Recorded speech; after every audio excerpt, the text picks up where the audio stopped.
What's good, y'all, and welcome back to another episode of the Hurls and Smalls Show. Coming to you guys on a Friday afternoon. These drop at noon, so I guess Friday afternoon. As you guys can see by the title, we're going to be doing our first official mock draft. Our mock draft 1.0. Smalls and I are going to be, working together on this draft. I'm going to make a pick. He's going to make a pick. So Smalls could have had somebody that he wanted to take for a specific team, but I could have taken that guy picks before and it ruins, Smalls' entire draft. So we're going to be bouncing off of don't even say shit. We're going to be bouncing off of each other and, working together on this draft. I just knew a pause or something was going to come from you. But before we get into any of that, I got to see how my dog Smalls is doing today, man. And in that beautiful, beautiful sweater, looking great today. That's Sonny Styles. He gonna be in the league one day. He phenomenal. Girlfriend hot as fuck too. But I'm doing phenomenal. I love the NFL draft, so I'm very excited for this episode. You dropped the bomb on me. I thought we were both doing our own draft, but doing it together is honestly gonna be more fun. So that's cool. But I told you that you said you're tired today, so when I asked you, I already know you're gonna say you're tired. And I didn't click record. Let me click that real quick. Glad you're recording. You're recording. Yep. Okay. I told you that I took a 4-hour nap when I got home from work today. I walked in about 5:20. I was asleep by 5:25, and I woke up about 9:30. And you said your sleep schedule is fucked. It's not fucked. I drove for 8 hours yesterday. 8 hours. I got home at 2:30 in the morning. I was exhausted, dude. Wow. I woke up this morning and I told the mechanics guy yesterday, I was like, yeah, I'll try to be in early tomorrow because I left to work early. I drove to my brother's house, which is 2 hours away from my house, to pick him up, drove to Cleveland, which is 2 hours from his house, 2 hours back to his house, and then 2 hours home because I went to the Cavs game yesterday. And it happened because over the summer, my brother is a caddy at one of the big golf courses in Ohio, and he only does it for like big events now because he's damn near 30, so he's got to have like an adult job too. But last year he caddied for George Niang and Sam Merrill, and he had gotten like pretty close with George Niang. So when George got traded this year, it like broke his heart because George had gotten him tickets for a game earlier this season, and Bryce was like, "Yeah, I'm gonna have George get us a ticket for the Cavs Heat game." I was like, okay, that's cool. George gets traded, and I was like, we're not going to that Cavs Heat game. But he had George's phone number and everything, so it was easier to get a hold of him. And Sam Merrill only had ever like followed him on Instagram. So he hit him with the DM and was like, hey, Sam, my little brother is a big fan of the Heat and blah, blah, blah. And I think we got the tickets because he said little brother. And I am his little brother. But he was thinking like a 5-year-old or something. In my mind, I think he's thinking a little kid, and that's how we got him. But however we got him, we got him. He went to meet Sam Merrill after the game. He's like, yeah, where's the little brother? He's looking for a toddler, and it's your big ass walking.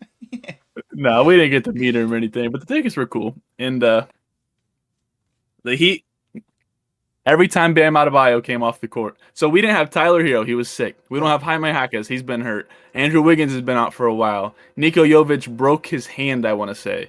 And then Kalu Ware's been out as well. That's a whole starting five right there. Hurlins, do you know who we started yesterday? Can you fucking tell me? Because this game was on like national TV, so I saw a bit of it. It was on ESPN. Yeah, Bam was on. I'm just gonna rattle off. Bam was in there. Terry Rozier was in at the 2. Forget who you guys did on at the 1. I think was Kevin Love starting in this game. Kevin Love started. So that's Kevin Love, Bam, Terry Rozier, Haywood Highsmith. Pele Larson, did he start in this game? Hey. It wasn't Duncan. What? Fucking, were you starting for this team? Like, bro. Well, we started Davion Mitchell at point guard every game. That's who it was. Yes. And he's been phenomenal.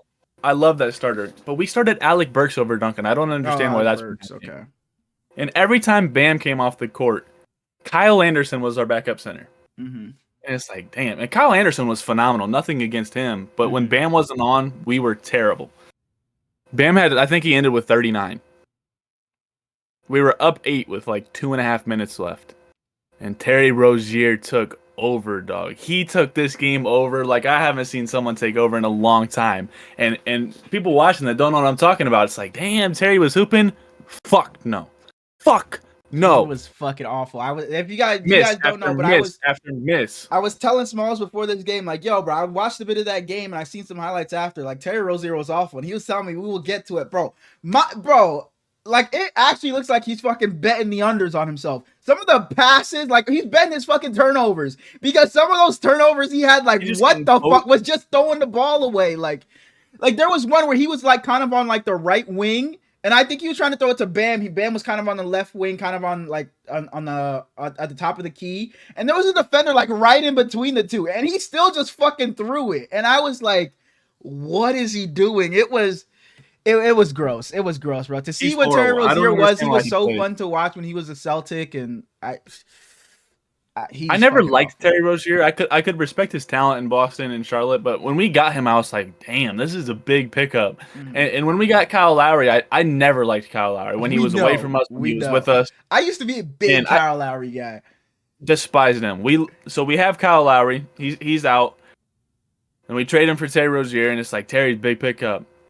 For whatever reason, we played Patty Mills 20 minutes a game when we had Patty, and Patty was horrible. So we always had a point guard I hated. And Terry Rozier, he might be worse than Patty and Kyle Lowry. I hate the motherfucker, dog. Who'd you He's hate horrible. back in the day? Like, were you a Norris Cole hater back in the day or something?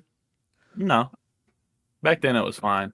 And then we had Goran. Man, I miss Goran I know you so love bad. him. Yeah. But Duncan, there were so many times the Cavs could have closed this game out, and we just kept getting chances. We inbound to Duncan. He bangs the bitch, and then they go, whoop, whoop, he stepped out of bounds. Heartbroken. Yep. I put my hands on my head. I was like, I can't believe this right now. I don't understand. But other than that, how you doing, my friend? You said what I was gonna say. Like I told you, I'm tired, but I'm doing pretty well. Got a pretty decently sized surprise coming up. Can't say that yet, but people, you'll be known of when it happens. But yeah, pretty tired, and I gotta be up early tomorrow because I gotta take my brother to Miami because he's going on a cruise. So he's gonna be enjoying himself while I'm here fucking working. So yeah, I gotta take him to Miami in the morning. But I might can't complain. Holy fuck! Big surprise coming up. I don't even know what that could be. I will never make fun of you for stuttering, dog. I stutter way too much to make fun of someone else. It's not a huge surprise, but it's a little something. But this episode or like no. It has nothing to do with the podcast. Like nothing. Like at all. He got a girl. No. What was I gonna say? Oh, I was telling the guys that I was gonna lock back in because I'm tired of being in this fucking little range that I have been in for the entirety of 2024.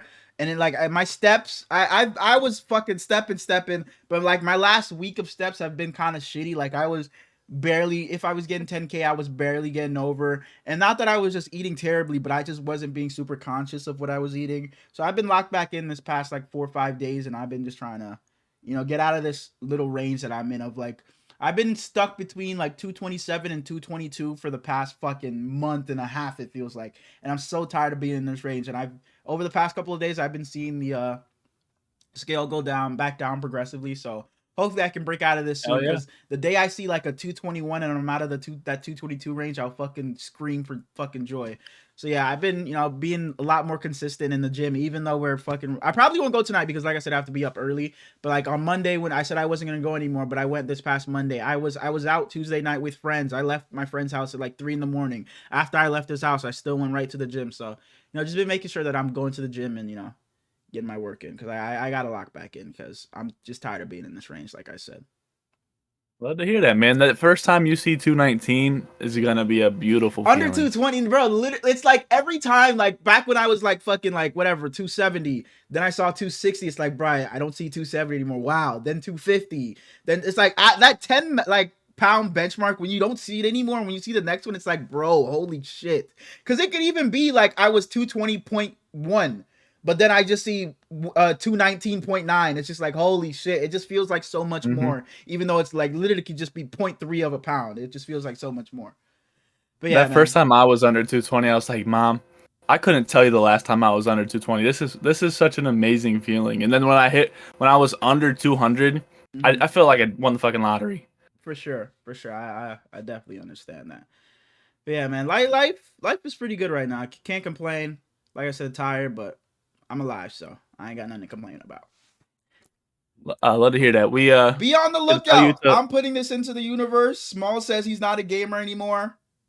My streams are coming back because WWE is coming out, and Smalls will be playing it with me. I don't care what he says. Smalls and I will be on, so be on the you sending me lookout. 70?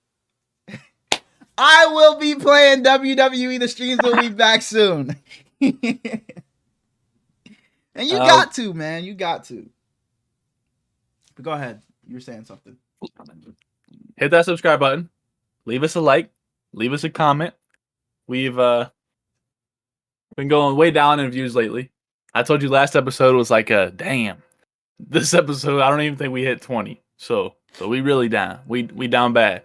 But I think mock drafts do pretty good. So this should be one of our better episodes in a while. It's gonna be fucking 5 views. Even if it is, I don't give a fuck No, about for the views. sure. It's just fun to For do sure, at this point. For sure. Hopefully, when the draft comes and like free agency comes, we can start picking back up again. But I definitely expect us to, especially as we inch closer to the start of next season. I expect those numbers to, because like for our very first episode, obviously it was the hardest one because people were just supporting because we started. But I also think we started it at the right time. It was right before football season, so I think once we get to right before football season, the numbers will probably get back up again. Probably not to fucking 200 or anything, but it'll definitely be pretty decent. I'm just proud of our consistency, man. For sure. Though I think the only episodes we've missed are it was just last because no, when my Wi-Fi was out the first time, we literally did it the next day. So yeah, literally just last one, yeah. And it wasn't like we just didn't feel like recording. It was something I couldn't control. So yeah, shouts to us. But for y'all watching, oh yep, go ahead. I meant to say this a couple episodes ago. I kept on forgetting. We hit 50 episodes and we never said anything about it. We hit it like 2 weeks ago, and I've been like, when I've been making the title for the videos, I'm like, bro, I'm putting in 52. I keep forgetting to bring up that we hit 50. So yeah, we hit 50 episodes a few weeks ago. So we appreciate you guys showing support throughout this entire journey, and just know that it's only the beginning. Go ahead. Sorry to cut you off again. So the itinerary for today is we're gonna get into a little bit of the news, just a quick fire what's been going on around the league. We're gonna do our mock draft as we did. I want to say like 2 episodes ago now. It's been damn near 2 weeks. From here on out, every episode we're both gonna bring 3 prospects. We're gonna talk about them, say if we like them, say if we don't. So we're gonna have that after our little mock draft. We'll have a little bit of small talk and we'll wrap this motherfucker up. So. And bear with me because I'm learning these guys as much as you guys are learning these guys as well. So this is my first time really deep diving into these guys. I had Will Johnson, Mason Graham, and Jalen Walker. So this is my first time really watching any of their highlights and actual play. Davante Adams officially released. Yeah, not surprised because that contract that the Raiders gave him was, it had all that money, but it kind of was fake because those last 2 years didn't really have anything guaranteed. So you really expected this, even if it was with the Raiders, still probably cut and then restructure on a different deal. So yeah, this is something I expected. He says he wants to play on the West Coast or wherever Aaron Rodgers is. It seems like, so I guess he'll be a Giant or on the West Coast. So yeah. The only thing bad about this is they did give up a 3rd round pick for him, so that kind of sucks. Yeah, just for nothing. And I said this would I hated the deal at the time because I didn't think this would fix any of their issues. And now you're cutting him, less than a year later, less than 6 months later. It's terrible. Get ready to learn Maryland, buddy. If I'm Davante Adams, I know he said he wants to play on the West Coast, but there has to be, or there shouldn't be any place above Buffalo on your list right now. If you're Davante Adams, I really don't think there should be a place above Buffalo. But if you want to come to the West Coast, fine, come on. I think Baltimore is perfect for him, dude. Not even because I like Lamar, but like he doesn't have to be the old Davante Adams over there. They'll be good regardless, but they also throw it enough for like him to be involved. I think he has at least one more All-Pro year in him. I really think he does. I think he's a stud still. Very damn good, yeah, for sure. I would have won hundreds and hundreds of dollars if I would have started him week 1 in the NOTB league. So, yeah, I think it's Buffalo, but if it's West Coast, I think it should be the Rams or the Niners. If I'm him.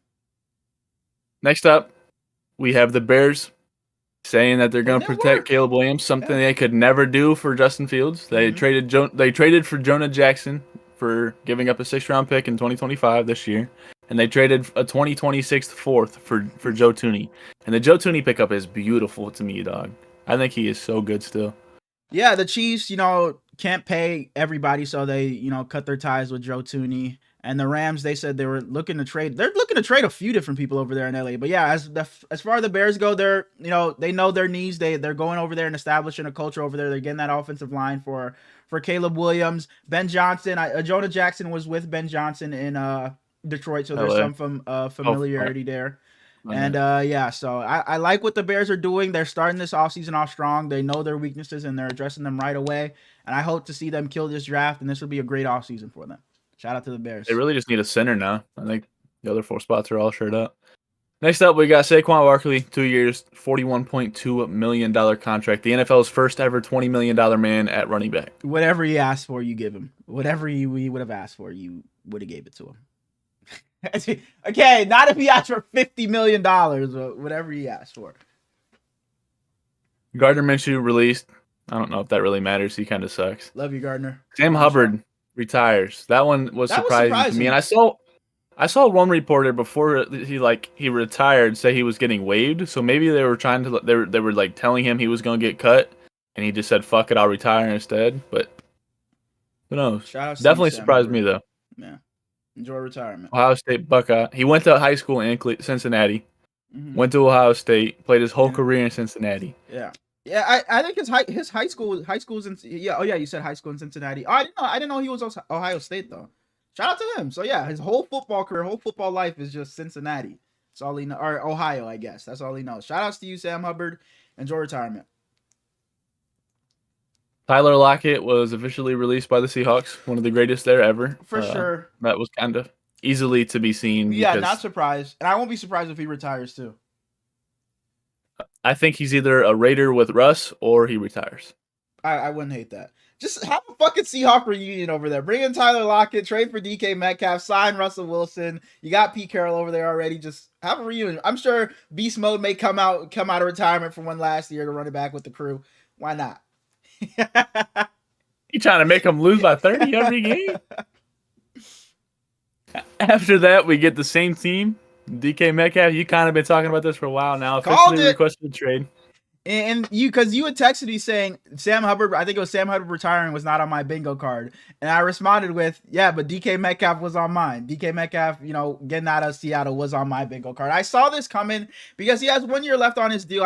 He would probably ask for not top of the line money, like number one receiver money, but probably in that top 15 range. And I just don't think the Seahawks are in a position to be paying a receiver that much, especially when JSN had the second half, especially the second half of the season and the entirety of the season as a whole, he had a great season. I've been saying this is his offense now. Him and K9, I think, should be the front runners of this offense. So I really expected this. DK Metcalf says he wants to play for a contender, but I like the Patriots for him. Now, do I think the Patriots should trade for him? I love the Patriots for him. And then give him, top 10 money? Probably not. But, like you've talked about it, the AJ Brown and DK Metcalf comparisons, and you got Mike Vrabel over there in New England. That'll be a great target for a big body for Drake May. But I also love the Chargers for DK Metcalf. I've talked about this in the past when I brought up DK Metcalf being traded. I would love him next to Ladd McConkey and another big weapon for Justin Herbert. So whoever gets DK Metcalf, I don't hate the Packers either. If the Packers want to get a solidified guy and maybe trade one of their younger guys. Consolidate a little bit. Yeah, I wouldn't hate that either. But I think there are definitely some options for DK Metcalf.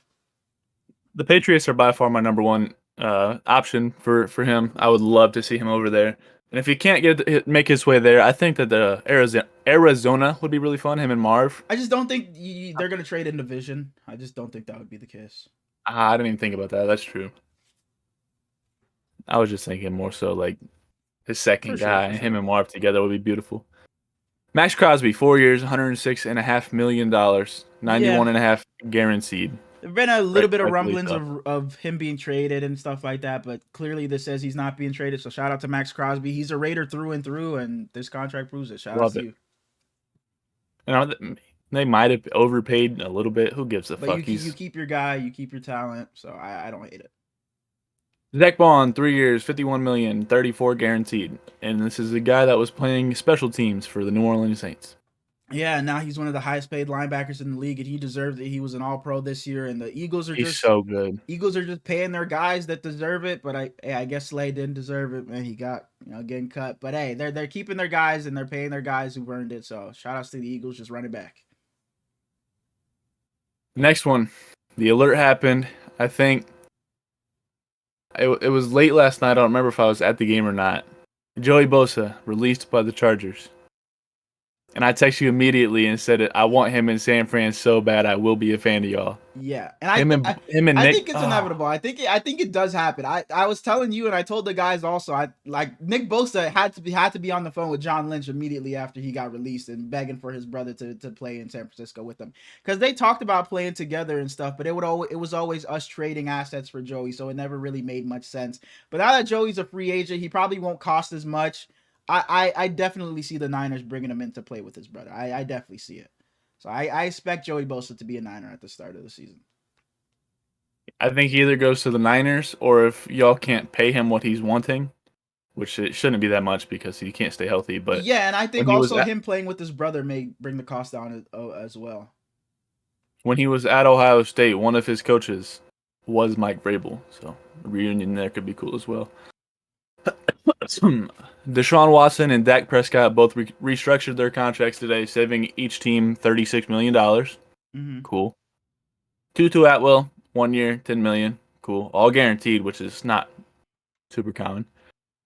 Your boy, not your boy, but on your team, Javon Hargrave, released. Yeah, John Lynch said they already talked to him, saying that they would probably release him, and I saw this coming. He was hurt a lot of this season. I think he tore his bicep or his pec or something like that, so he was out for a lot of the season. He tore it in like week 2.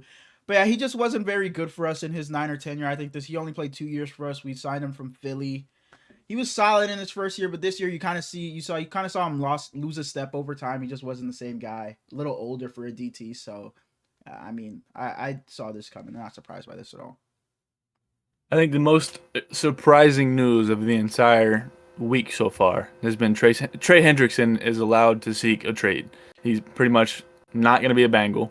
I don't know what their plan is next year if they think they can score 55 a game because they're going to give up 50. Yeah. I would like to say something on the Bengals. So I was a big advocate of them bringing in T. Higgins.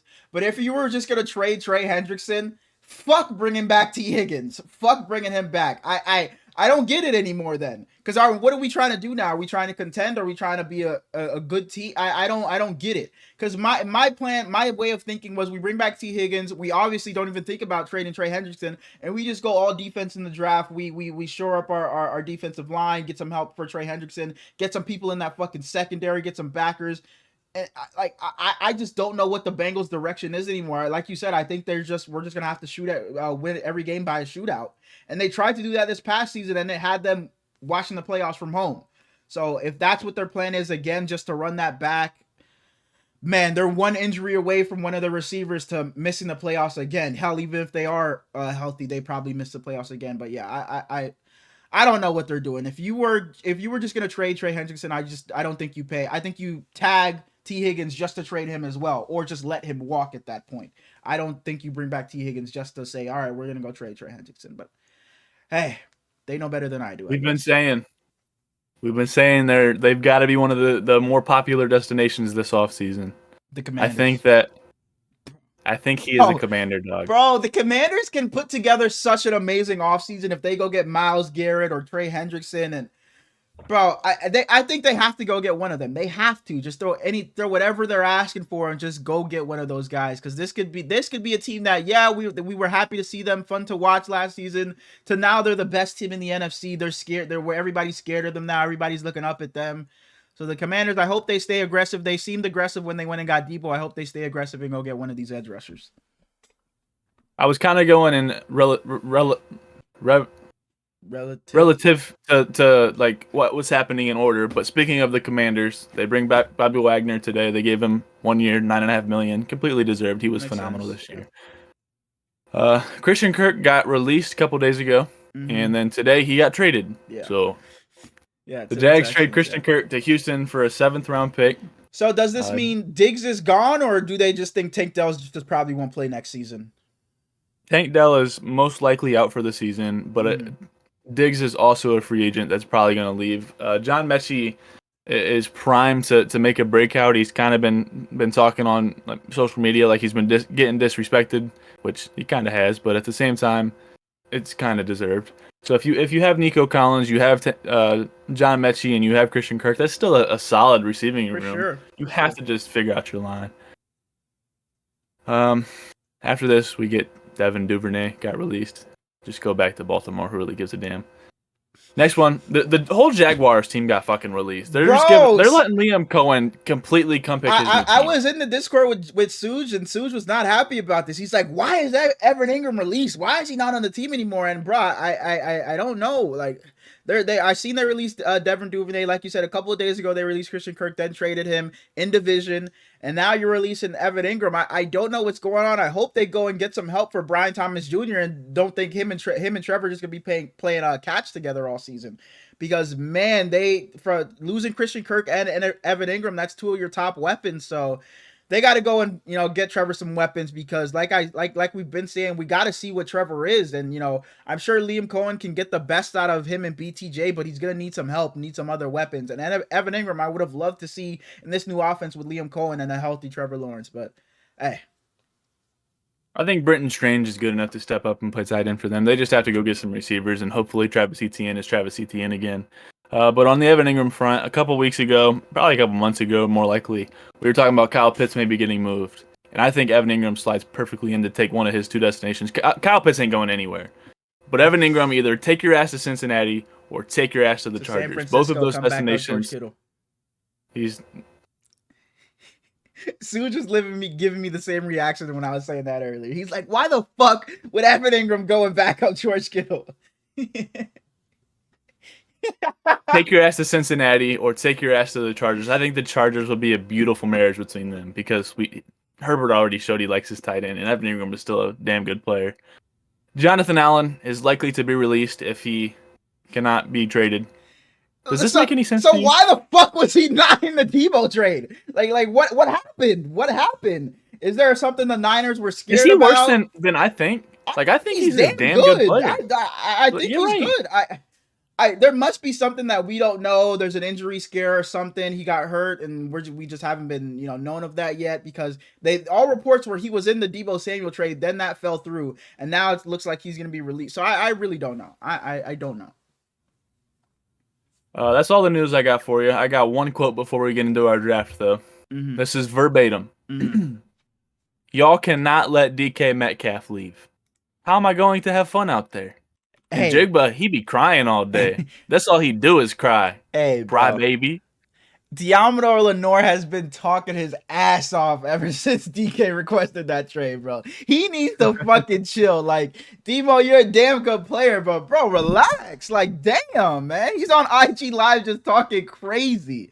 But hey, at least he was paying some respects to DK. He was like, DK makes it fun playing Seattle, so but JSM might go and fucking tear us up the way he's talking about him.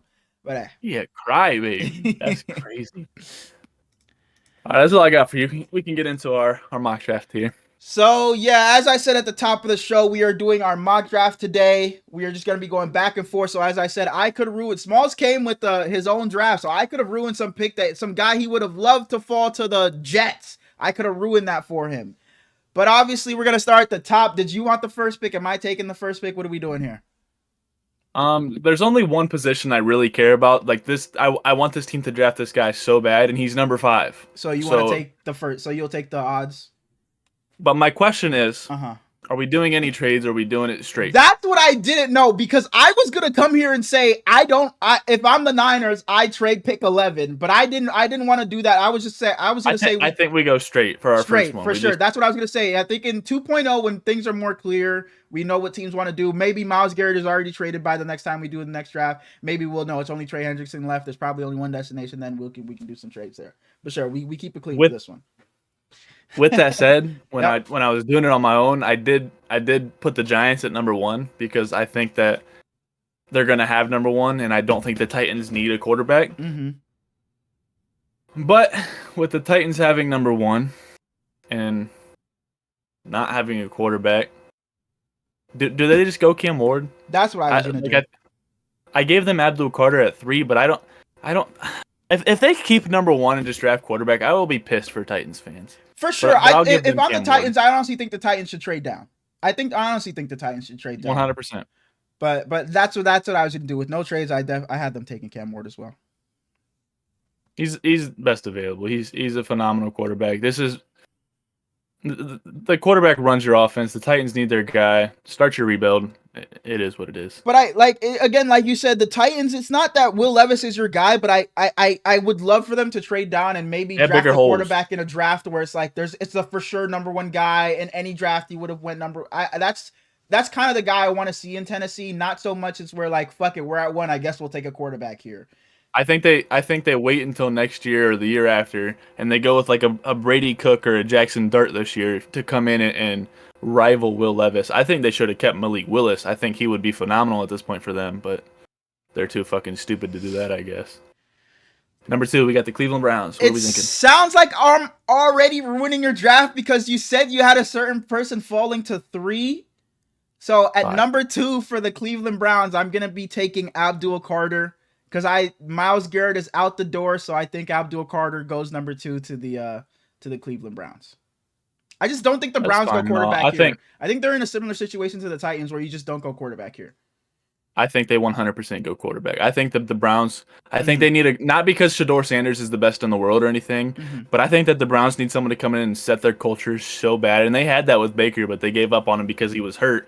And Shador went into Jackson State, and he changed it for them. He went into Colorado. He changed it for them. And, yeah, he's not the most mobile guy, but he's accurate. He's got the mentality, and he's got the confidence in himself to where the Cleveland culture isn't going to break him like it will a lot of other guys. I just think Shador is the right pick for them. But if Shador's not going to the Browns, I don't know where the fuck he's going. Because I guess we give him to the Giants at 3, but I don't get there. Oh yeah. You have the next pick, so go ahead. Yeah, but the way with Aaron Rodgers, and I don't know if that's happening.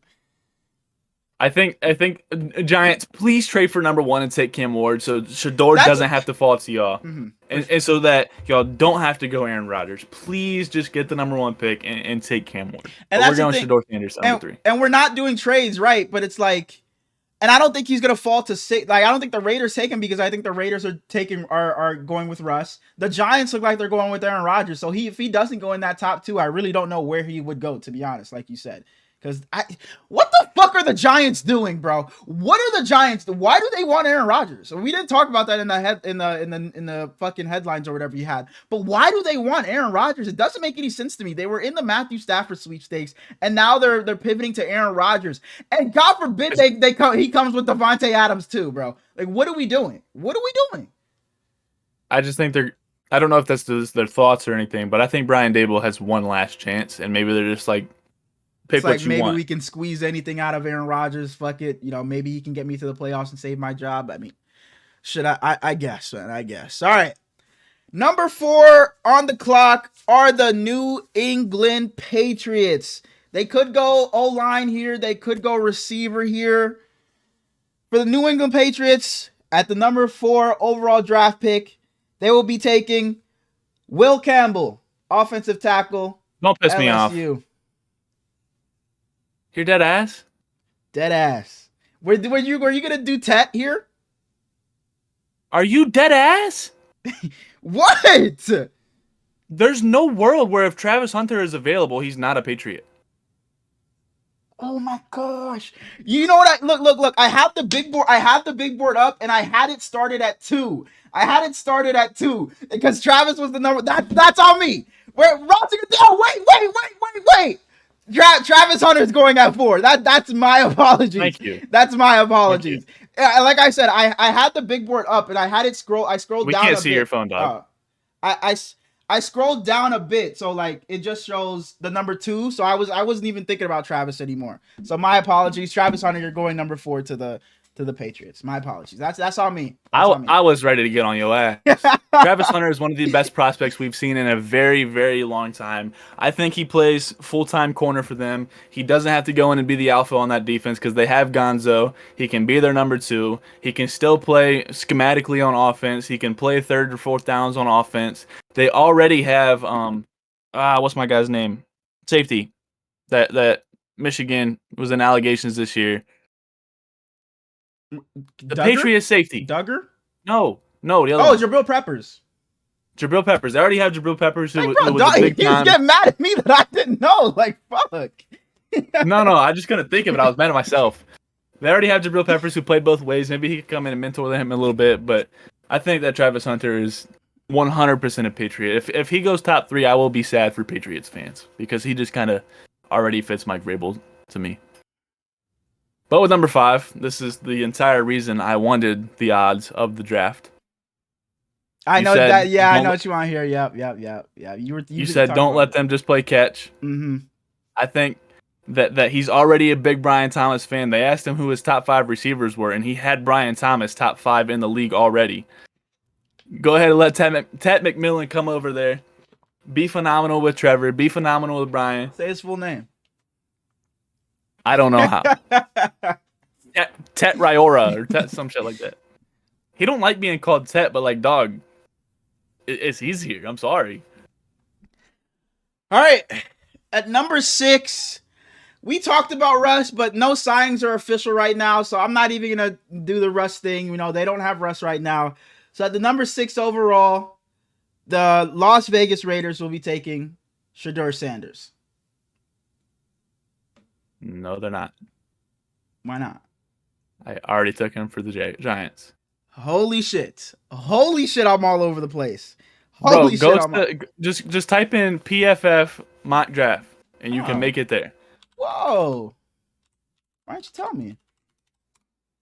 I didn't know you were a rookie. Okay. There's so many mocks you can just create. All right, well, now I need a second. Where was I? The Raiders need a lot of shit. For sure. They got Jacoby Myers. They're bringing in Pete Campbell. Not Pete Campbell. Yeah, Pete Campbell, right? That's his last name. Pete Carroll. Carroll. Holy shit. I am out of it today. They don't have a quarterback right now. They don't have a running back right now. That's what. Fuck it. I think that they bring in Russ, but make your pick. At the number 6 overall pick, the Las Vegas Raiders will be taking Ashton Genty, running back, Boise State. Beautiful job. You can't overthink it. You need talent on your offense. He's one of the best running back prospects we've seen since probably Saquon, to be honest. And build something over there. Good luck, Pete. At number 7, we got the New York Jets. And I have no idea what direction they're going to go. I hate the Jets.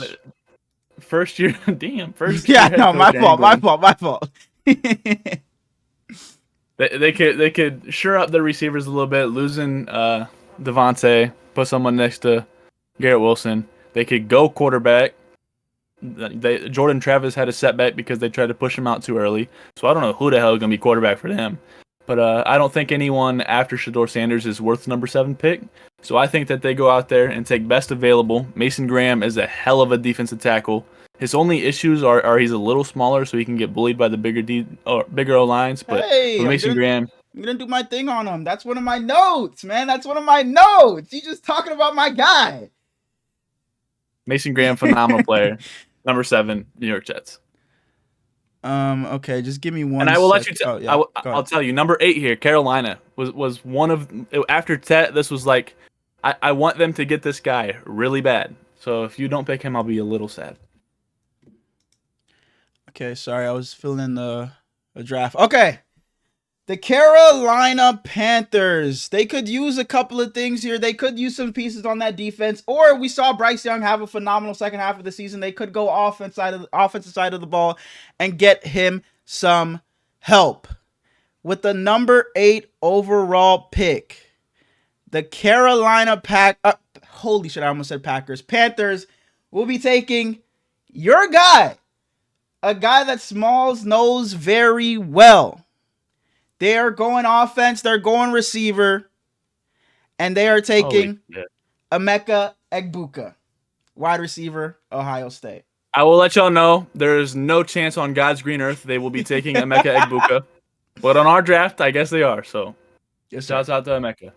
I want them to take Will Johnson so bad. I think Will Johnson can come in there and be your corner one that drops J.C. Horn, who is a very good player, but I don't think he's a corner one.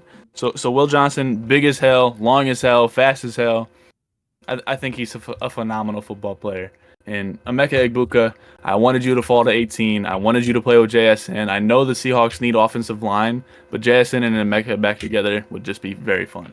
And after the combine, as of right now, Emeka Egbuka is not going before Matthew Golden, and probably not before Luther Burden either. So, yes, sir. We'll see how that goes.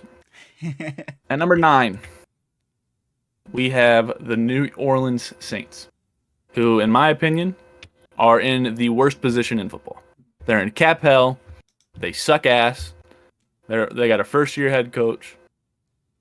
So what do you do? You got Alvin Kamara, you got Kendre Miller, both injury-prone running backs. You had Chris Olave and Rashid Shaheed both go down for season this year. But I think with those 4 guys, you're kind of you can be okay at your skill positions. I think that Spencer Rattler should be your quarterback for at least the next 2 years. Give him a chance to kind of show and get you out of cap hell. Mm-hmm. But they cut Taysom Hill. I know Jawan Johnson's kind of the fan favorite over there, but I don't think he's super great. And Tyler Warren is one of the best players in this class. And he's kind of like a George Kittle light, where he can block, he can catch, he can run. He's just a good-ass tight end. So at number 9, I'm going to give the New Orleans Saints Tyler Warren. Okay. Let me put that in. So now you got fucked because the Bears are one of the hardest positions to take. Bro, I was literally looking for the Bears, and then they traded for two guards. So I was looking like, dang, what do I do here?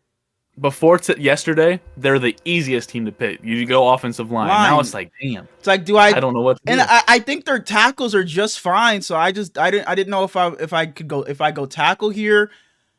Oh man. Okay, fuck it. That's probably a terrible thing to say before I draft. But the Chicago Bears at the number 10 overall pick. We're going, like you said before yesterday, we probably go on the offense side of the ball, but we're going on the defensive side of the ball. And we're going to that defensive line, specifically the edge. We are taking James Pierce Jr. out of Tennessee. Great pick. Thank you. He didn't have the best combine of all time. He's a weird ass player where he's fast and he's agile, but he can't jump over a piece of paper. So I don't really know. and it's not like during the season he didn't have a lot of sacks. He's one of the more intriguing players in the whole class. Mm-hmm. I gotta dive into him more but I think across from Montez Sweat, he can be their second guy, learn, grow, and as I said, the Bears are a weird spot. They could. If Will Johnson is there for the Bears, he probably goes there, but it is what it is. And you want to take 11? No, you're good. I'm not tripping over that. I want to see what you do for us. The Niners are very good at getting good guys later in the draft. Mm-hmm. I think you can find defense later on. You've talked extensively this season about their offensive line and how shit they are. I think you get a guy across from Trent that can anchor your line for the next couple years. We're going Will Campbell. And like offensive line, I've always said, like, when your team drafts an offensive lineman in the first round, it's like, yeah, I know it's necessary. I know we need it, but it's so fucking boring. It's so boring. You never get hyped, because you'll get hyped if your team drafts a quarterback, a receiver, a corner. But it's like lineman, it's like, all right, welcome to the team. But on the clock, the Dallas Cowboys. With the way they started the season and how Rico Dowdle looked early in the season, this probably would have been a team I would have liked to see take Ashton Jeanty, but he's obviously already off the board. Even if the way Rico did play, and if Ashton Jeanty was on the board, I still think you consider taking him. But with Ashton Jeanty off the board, we obviously have to go in another direction. Man, this is a team where I think you can go in the secondary here, because you do have Trayvon Diggs, but what's his face? Coming off of injury, wasn't very good. Ron Bland. Deron Bland, yes. I also think you can go linebacker here as well. Or I think anywhere on the defense you could use help here. So I am going to take out of Alabama. You may say this is a bad pick. Jahad Campbell. My favorite defensive player in the class. Was there a place you wanted to see him go? Yeah, I wanted to see him fall to 15. Atlanta. Probably that makes sense. I don't know how likely it is that Jahad Campbell will go before Jalen Walker. Jalen Walker's kind of like the grown man or the captain, whatever you want to call him, of the linebackers. Mm-hmm. So it is what it is. I think that if the Cowboys take anything other than a receiver at 12, they kind of bump their fucking heads because we can't go into another season of letting CeeDee Lamb be the only guy. Mm-hmm. He took this pay cut and he literally said on Twitter, like, I want to win. I can't do that by myself. I hope they spend this offseason. That's another team I wouldn't hate to see Devontae Adams on either. What did you say? You took Jahad? Mm-hmm. I wanted to see Matthew Golden go here to Dallas. So at number 13, we get the Miami Dolphins, who are another team that I struggled picking for. But with a guy like Tua Tagovailoa, who has all these injury issues, you want to shore up your line. You want to make sure he's safe. And Armand Mimbu, however they say it, I guess, had a phenomenal combine, very good tackle. We're gonna go with him for the Dolphins. Okay, let me put that in. Good luck on the Colts. Bro, like the Indianapolis Colts, man. I hope they stick with Anthony Richardson as their guy. So maybe you could go, and get weapons to help him here. Maybe the offensive line or probably the defense you would look at as well. The Indianapolis Colts, man. I think I'm thinking defense here. I'm looking at Malachi Starks. Or, is that how you say that? Is that how you pronounce it? It's spelled a little different. That's how you say it. Malachi Starks. Will Johnson still here? Yes. Every team. I don't want to influence you, but every team that could take a Will Johnson, you have, and you keep passing on him. Holy shit! I thought he went already. Please take him. I was gonna say, the Indianapolis Colts are taking Will Johnson. I had no clue he was still here. Holy shit. But yeah, Indianapolis Colts take Will Johnson. You get somebody to help your defense, help you in the secondary. Like I said, I think Anthony Richardson should be your guy. I think that offense has more than enough weapons for him to flourish. I think it's just up to him just, taking the time and progressing his game, and also the coaching over there. I think just has to instill some confidence in him, and I think we should see him flourish, even with the pieces that they have right now. The Colts are a more difficult one. If Will Johnson's there, holy shit, they got to steal because they need corners. But I don't know how they say his name. Kwity Paye, their DN. He's cool and he's making a lot of money this year, but he's off the books next year. I would have gone with Mike Green. He's fast as fuck. He's a little smaller, but having him across from Latu would have been cool. At number 15, you took Jahad Campbell, so I don't know what we're gonna do here. We could just take Jalen Walker and give them a linebacker still, but Jalen Walker is not as much of a pure linebacker as Jahad. He's more of a rusher. He can play. He's not like a pure edge rusher like Jared Verse. I know they list Jared Verse as a linebacker, and that pisses me off. We're just going to say fuck it and take Jalen Walker. He's best available. And I wanted Jahad Campbell. They kind of could just flip-flop. Which Tampa, you got fucked. You missed on both of them, so I don't know what I'm going to do with Tampa now because I had Jalen Walker going to Tampa. Okay, the Arizona Cardinals.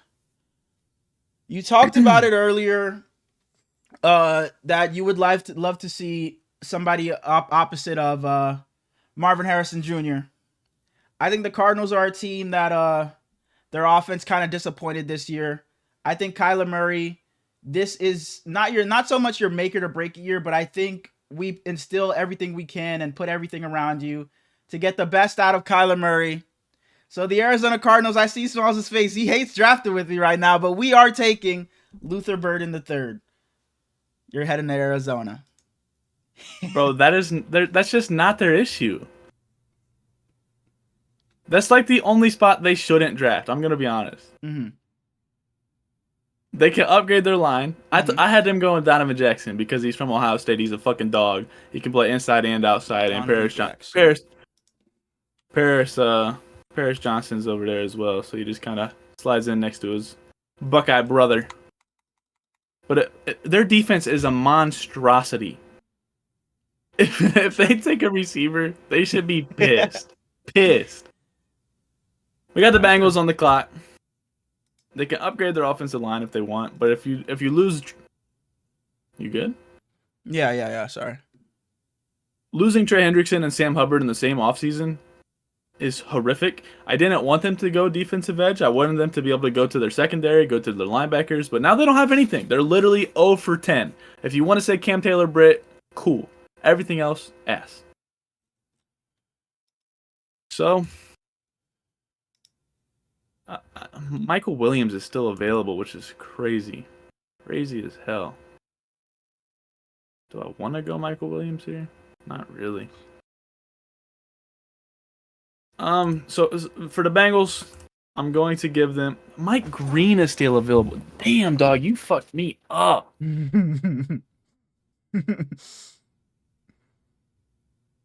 I don't think the Bengals go Mike Green. I think he's a little too small.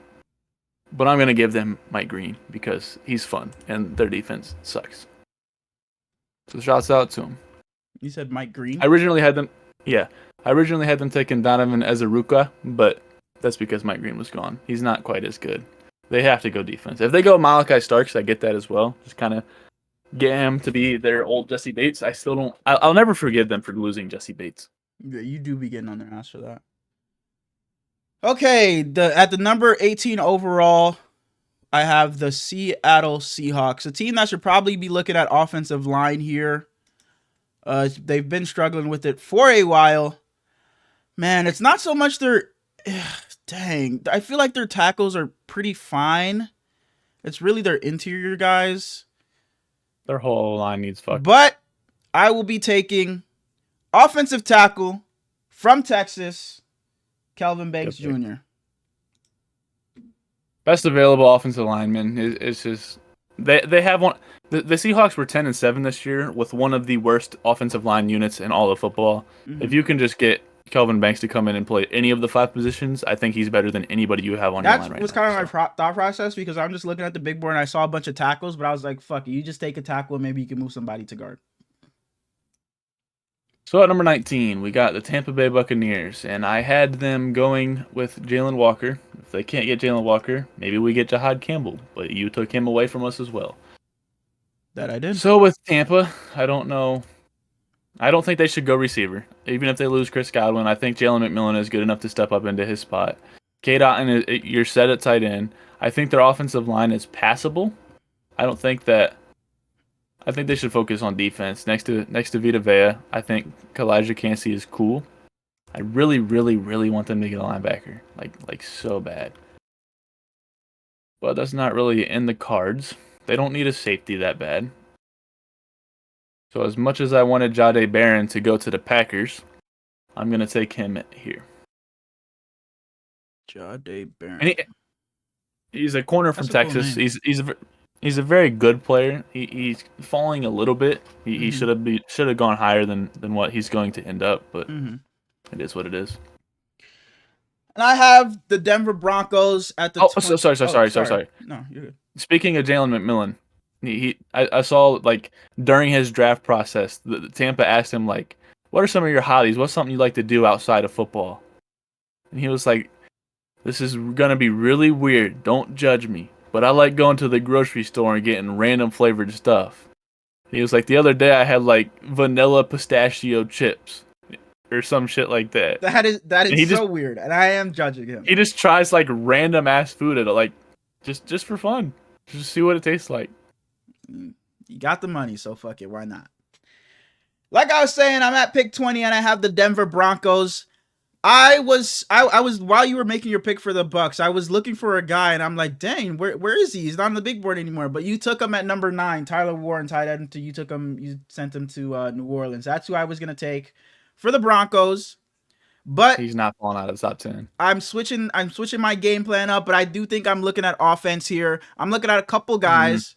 I'm looking at Matthew Golden here, and I'm also looking at Colston Loveland. But I've settled on wide receiver from Texas, Matthew Golden, to the Denver Broncos. I would have preferred a tight end here, though. I would have preferred tight end. You should have gone Colston Loveland. Colston Loveland's a fucking dog. Big as hell. I think that the Justin Simmons is a free agent, and Justin Simmons didn't have the best season ever. Safety. Malachi Starks is a hell of a football player. I think that if Malachi Starks is available at 20, the Broncos just kind of thank their whatever god they pray to because they got lucky. And you taking Luther Burden way earlier really upsets me now because I think the Steelers have to go receiver. They're getting DK. Don't worry about it. They're getting DK, Devontae Adams. If the Steelers get to the 21st pick and Matthew Golden, Emeka Egbuka, and Luther Burden are all gone, they might as well just sell the franchise because there shouldn't be a world where that happens. But here we are. And as much as Alec Manor, or how the fuck you say his name, from Stanford, he's a dog. He probably is a first-round talent. I'm just not that big of a fan of him. Jack Beck, big-ass, got really good hands. I don't know what the hell to do for Pittsburgh.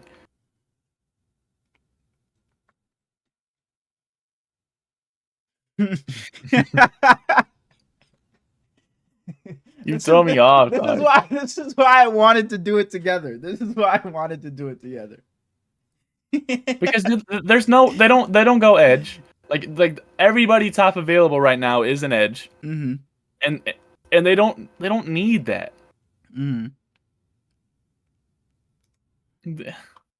I guess they could go D-line for when Cam Hayward retires, but I don't want that either. I'm just gonna be boring and say fuck it.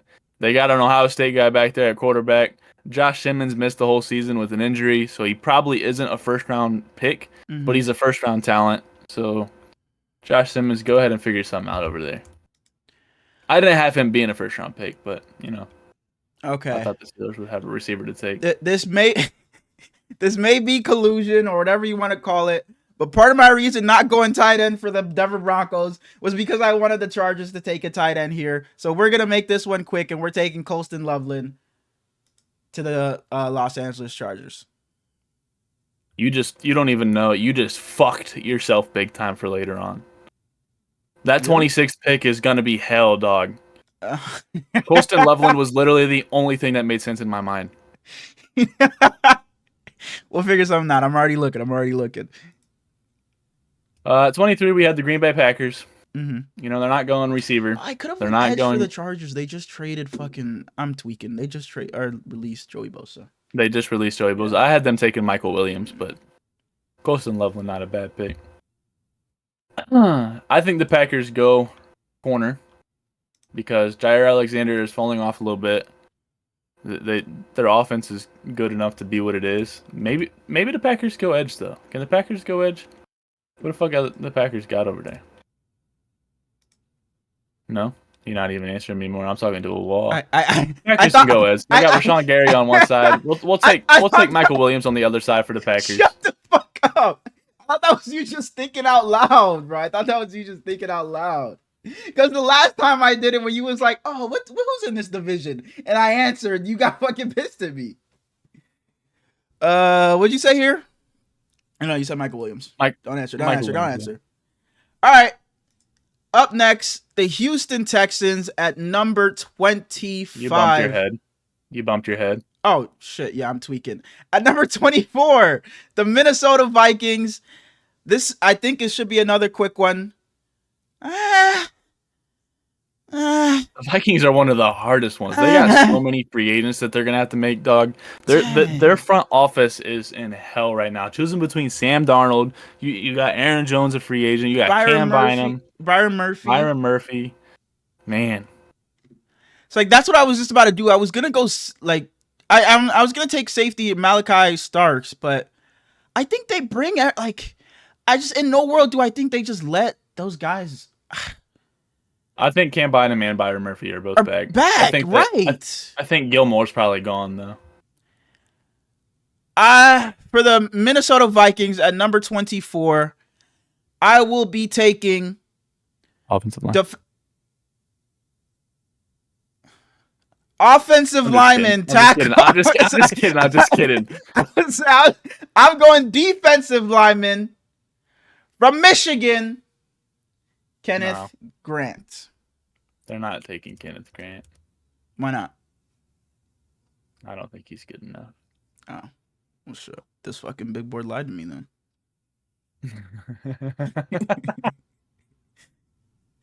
Houston, pretty easy pick for them.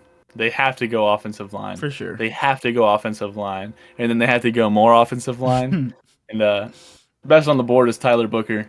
Pretty easy pick. Tyler Booker. If the Texans get out of the first round without an offensive lineman, dog, CJ request out immediately. Literally as soon as the first round ends. If y'all don't, oh man. Okay, the Los Angeles Rams. You talked about them earlier. This would have been a nice spot for them to take a tight end, but I think another position I will be looking at. We're going with, and again, I'm not too familiar with any of these guys, so there could be a guy that's a lot better than the other. But I think I've heard this guy's name, so I will be taking him. And he's a Duck, an Oregon Duck. So we're going to be taking tackle Josh Connerly Jr., Oregon. The Rams have one of the best offensive lines in all of football. I think they could definitely. I think their guards are a lot better than their tackles. Josh Connerly's cool. He's not a bad pick. I don't love their tackles. I would say I think their guards are a lot better. They've definitely revamped their offensive line a lot more. The Rams are just a really good drafting team. I think they've done a good job, especially with that defense. They went super young and drafted that a lot on that defense, and their defensive line is phenomenal. You can't go there. Yeah, I think they live with Puka, Whittington, and Tutu Atwell as their receivers. Mm-hmm. They love Lahomie at running back for whatever reason. I'm not a fan, but neither. Kyren Williams is what he is. I think they either go DB or tight end, but Josh Connerly's really fucking good, so that's not a bad pick. At 27, if the Ravens get Nick Emanwari, I will throw a party. Him and Kyle Hamilton in the secondary together. Is that the same guy you were telling me about the other day? Yes. 6'3", safety, can play all over the field. Oh my gosh, dog. The Kyle Hamilton can go back to linebacker and just put Nick Emanwari in his spot, and it's the same shit. Oh my gosh, he's so good. If he ends up being a bust, I will be so sad. I said that Jahad Campbell is my favorite defensive player in this draft. I might have lied because Nick Emanwari is the dog. Okay. Number 28, the Detroit Lions are on the clock. And again, the big board may be lying to me. I think we go to get somebody opposite of Aiden Hutchinson here. So for the Detroit Lions, again, I'm not too familiar with any of these names. I'll be taking out of Boston College, Donovan. Bro, what do you want from me? I don't know these guys. As we do these prospect breakdowns, I will get familiar with these guys. I don't know these guys. Donovan, however you pronounce his last name. Who did you want? Donovan Azaraku is a really, really good player. But the Lions are a type of team that draft best available because they're so fucking good. And Shamar Stewart across from Aiden Hutchinson is a Detroit Lions. And that's the other guy I was looking at. Mm-hmm. He's 6'5". Oh my man, he's so good. The Commanders, I think they go defensive line. I want them to trade for somebody. So once they trade, maybe they don't even have this pick. Jonathan Allen's probably gone. Maybe you find his replacement. Mm-hmm. At 29, you kind of just got to go low risk, high reward. And I'm going to go with the defensive line. Or I'm sorry, the defensive tackle. If Shamar Stewart is there, take Shamar Stewart. I had them taking Walter Nolan, defensive tackle from Ole Miss. But we're going Shamar Stewart. Oh, fuck! Fuck! We're towards the end of the draft, so it won't even matter. But you said Walter Nolan. You had them taking him, so I clicked draft. But you said Shamar Stewart, but it's fine.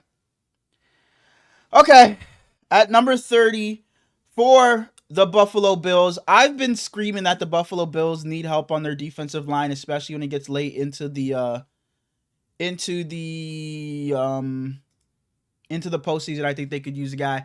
But we have the number 9 ranked guy on the big board still here, and Malachi Starks. I'm not sure what's going to happen with DeMar Hamlin this offseason, so I will have the Buffalo Bills taking Malachi Starks at number 30. If Malachi Starks is there for them, that's beautiful. I also had them going defensive line. If they can get a Walter Nolan or a Derek Harmon or a Nick Skorton, all of those are good picks. But yeah, at 31, I think that the Kansas City Chiefs go with their offensive line. I don't know if they go tackle. In a perfect world, they go tackle. But at the end of the first, there's not really much available. So you're gonna have to pick and choose on who you're gonna start. Both Greg Zabel and Donovan Jackson are very good guards. I know more about Donovan Jackson, so we're gonna give him to the Chiefs. But Greg Zabel had a phenomenal combine, so I wouldn't be surprised if he's a first-round pick. Donovan Jackson. I feel like a lot of Ohio State offensive linemen went, no? Yeah, we have our center should have been a first round, maybe not first round. Our center should have been a first or second round pick, but he fucked up his leg, so he'll probably fall later. Okay. And Josh Simmons also was out for season, so Donovan Jackson stepped into his spot. So our offensive line wasn't phenomenal because we had so many injuries, but if we would have been healthy, it was nasty. Okay. With the final, there's a real world where Donovan Jackson's the first Buckeye off the board. Okay. With the final pick of the first round, the Super Bowl champion Philadelphia Eagles. Sorry, I fucked up my board. So Shamar Stewart is off the board, right? Because you took him for the Commanders. Okay. I don't think there's a world where Milton Williams is back. The Philadelphia Eagles will be going. Dang, I don't know who's better. I don't know. I will be taking Demetrius Knight Jr., linebacker, South Carolina. Is that a crazy pick? I mean, I just wanted them to get a backer. I'll tell you what to do. Be a first-round pick. Damn.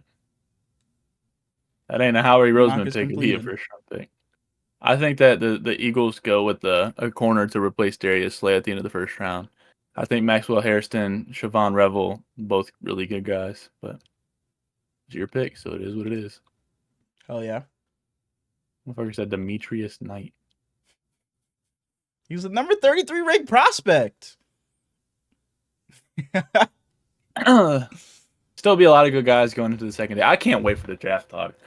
Yeah, even though I'm never a college guy, I do enjoy the draft just to see what teams are doing, what their mindset is just after free agency and shit like that. So I always do enjoy the draft. How many rounds of the because I say I watch.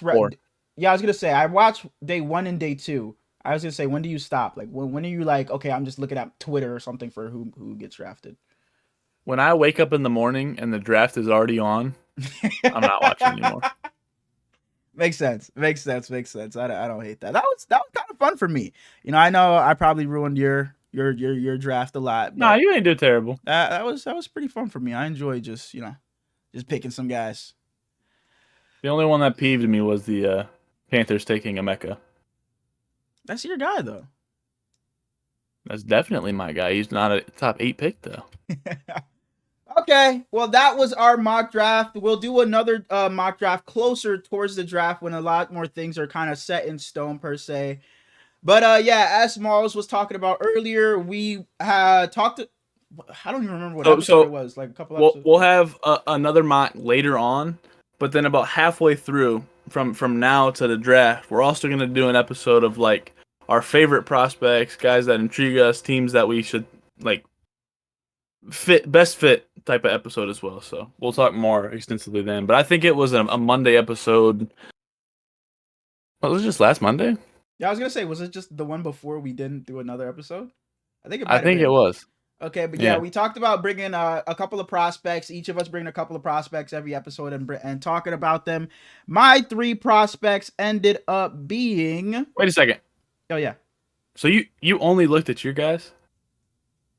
Was I supposed to look at your guys? I thought your job was to fill me. Say you had no Ah, clue about okay. my guys. I thought my job was to fill you in about my guys and vice versa. Like I have no clue about your guys, I and you're thought we supposed were to. both just gonna talk about all six. So that's six guys. Oh no, that's yeah no. I thought it was just yeah. I would talk about my three That's cool. guys. That's Okay, cool. okay, okay. That's cool. My three guys ended up being Will Johnson, cornerback from Michigan, Mason Graham, defensive lineman from Michigan, and Jalen Walker, Georgia. He's an edge and linebacker. You took the best corner available, the best D tackle available, and a top 2 linebacker.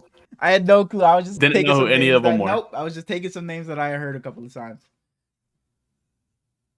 You want me to start? So you want me to start? I don't care.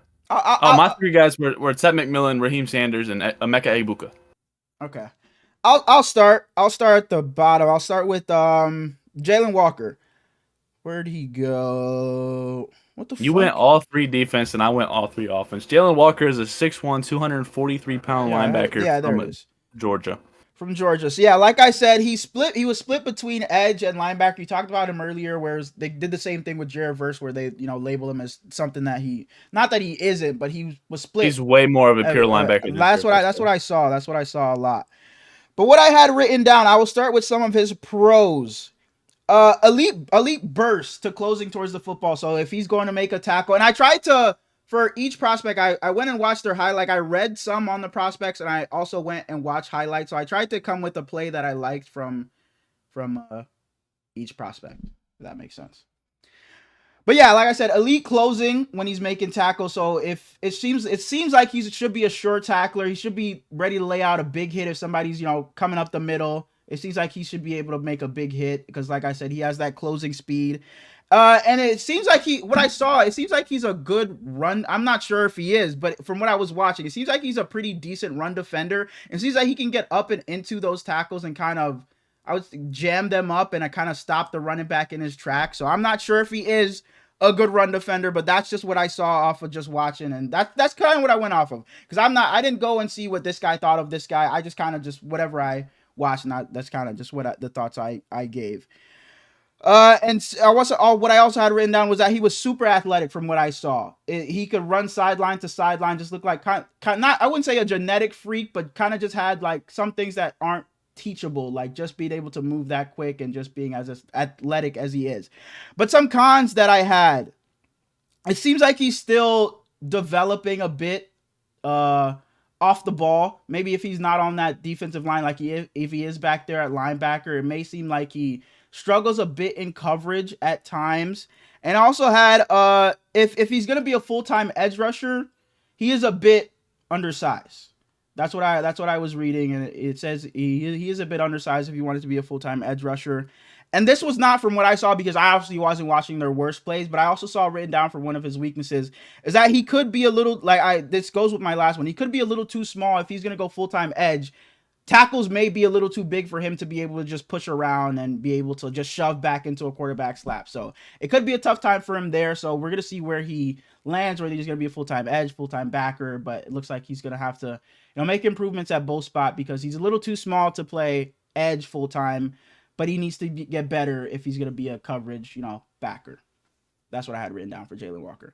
And I also had his stats written down, but I don't know if I need to read those, but Jalen Walker has 11 collegiate starts. He started 11 games in his career, and he's going to be in the NFL. I believe that is crazy. He is 21 years old. As you said, he's good in the run game. He's very damn good in the run game. Yeah, I didn't know if he was, but just off of what I watched, he looked like he was good. I also think he's good in the passing game. You kind of said he's not great. When he knows he's supposed to be in, I think he's an outside linebacker. I don't think he is an edge or a Mike. I think he's just kind of perfect in like, if you're running a 4-3, just put him on the outside there. Not quite in your nickel role because I don't think he's fast enough to be there. But I think his biggest flaw is falling for play action. Like if he is going for the run, he's going for the run. If it's a play action and he goes for the run, he's going to be behind him. If he's staying in the pass, he doesn't go for the run hard enough. So he's got to kind of figure out how to read the defense more and like know when he's going here and when he should stay back. but he's a really good rusher when he is a rusher. As you said, I think he's way too small to be a full-time edge rusher, but it is what it is. I'll start off with Tet McMillan, who I already said I think is a Jaguar, and if he's not a Jaguar, I'm sorry, Tuj. I don't know what the fuck y'all were doing. The only way he should not be a Jaguar is if he's in the top 4. If he passes by and I'm Suge, I'm furious. But Ted McMillan is 21 years old. He's 6'5", 210 pounds, so he's a little light for how big he is, but he'll be all right. His athleticism is out of this world. His hands are out of this world. So as a pure athlete, it's insanity. But when you get down to like the skills of an actual receiver, he can work better on his explosiveness. So straight off the ball, he's not going to necessarily beat you. His long-term speed is good, but like full-on deep ball, I don't know how much he's going to be there either. I think he's kind of like a DK where he can do everything, but he's really just going to be, for even though how big he is, he's going to thrive more so in the slot, if you want to say. And he is thinner for his weight or for his height, so the bigger like meatier corners might press him more than you would want them to be able to. But he went to Arizona. It's a cool school, but not one of the better football schools. With an NFL regime and like trainers, I think he'll be perfectly fine. Tet McMillan is one of my favorite prospects in all of the draft. Okay, next up, I will go with Mason Graham, defensive lineman from Michigan. 6'3.5" they had him listed at, and 296. So he was another guy that I watched for all of my prospects that I had. His get off was super quick. It seemed like once that ball was snapped, he got off, like he was off the ball immediately. He was ready to go. But when I was reading, his arms are pretty short. He does have a shorter wingspan. But with I seen that with he's got 32-inch arms. His they said his speed and his technique. He's a technique guy that should be able to get him by, even though he doesn't have the longest arms. So he'll have to get up and into guards. But I did also read that it does cause a tough time when he's trying to push guards back and push the pocket back into the quarterback's lap. He does have a tough time, but he will win with his get off, his speed, and his technique is what I read. But it is going to be tough for him, like I said, because he does have shorter arms. And it does seem like, from what I was watching, just like I said with Jalen Walker, it seemed like he was a great run defender. It seemed like, I don't know how good he is, but it seemed like he was phenomenal in run defense because he didn't have many sacks. I was looking at his numbers. He only had like 3.5, I think, on the year. But when I was watching his highlights, it felt like every time it was a highlight, it was him stopping a run. It was him. Oh, it looks like a running back's gonna break off a big run, and he makes a stop or it's a tackle for loss. And even when it was a sack, it didn't seem like he was making a nice move on the offensive lineman and getting to the quarterback. It was more like the quarterback ran into him. So I don't know how great of a pass rusher he is per se, but it looked like he was a pretty good run defender. A guy that he reminded me of watching him was a former Niner, DJ Jones. He plays for the Broncos now. I think he's a free agent, but he's played for the Broncos the past couple of years. DJ Jones was a really good run defender, but he wasn't a huge sack guy. Most interior defensive linemen aren't. There are the anomalies, but he reminds me a lot of DJ Jones because he's such a great run defender, and he's not a super long guy like an Eric Armstead or anything. He was a pretty short and stalky guy, smaller arms, so it did remind me a lot of Mason Graham. So DJ Jones is the guy that I compare him to a lot. I'm sure he'll have higher upside than DJ Jones, but DJ Jones's floor is still a damn good starter. So that's a guy that he reminded me a lot when I was watching him. Oh yeah, Mason Graham is a damn good player. He's not good once he gets fatigued. Like he's gonna have to be in a rotation of defensive tackles, kind of, because his burst, as you were saying, is the best part about him. Mm-hmm. And his 32-inch arms it's scary because big guards, big tackles, they're gonna bully the fuck out of him. Yeah, he's gonna have to get up and into them, and I don't know if that'll work for him. But his explosiveness is out of this world, so I think he's easily a top 10 for sure. I want to say probably top 7 at the worst. Mm-hmm. But we'll see if he actually ends up being good. So going forward, are we just doing the players we pick? I can do the way you were talking from now on. I just like I said, I just thought it was like the mindset of you didn't know anything about these guys, I didn't know anything about these guys, and we're kind of just telling each other. That's how I took it as. But we can do both if you want. It doesn't matter. I'm asking you what you want to do because the guys I picked this time were all guys like I liked a lot, and I thought you were gonna look into them more. So like next time, if I'm picking, I'm gonna pick guys I don't know as much about. You know? Okay, then we can do just the 3 and 3 then. We can just do the 3 and 3 then. I guess that makes sense. Oh my! I'm just kidding. I'm just kidding. I'm just kidding. My next guy is Raheem Sanders. They call him Rocket because he's fast as fuck, and he is 6 foot, 225 pounds. Big ass running back, fast as hell. One of my favorite archetypes of players. He's literally like an old school, just dominant type of guy. He's gonna run through you. He can run around you. He's elusive. His only issue is that he's not necessarily a pass catching back. Mhm. So I don't know how many third downs he'll be in on. I don't know if that's something he can work on. But at the combine, he kind of lost a lot of weight, so he'd be able to run faster. So his speeds were even more juiced. I don't know if he'll stay the thinner frame or if he'll get back up and he just lost weight, so his numbers look good. I don't know how that's going to work out. Mhm. But in college, one of his biggest flaws, if you want to call them, is that he saw out contact. Like if he saw a guy, I'm gonna run through your bitch ass, and that kind of caused like some more fumbles, some more issues because just run around them. You don't have to be a bully to these guys because you're bigger than them. But I love him. Wherever he ends up, I will be a fan. It's kind of he's in a very similar situation as Braylon Allen. Last year, I adored Braylon Allen, and Raheem Sanders has kind of taken his spot this year, except he's not 18.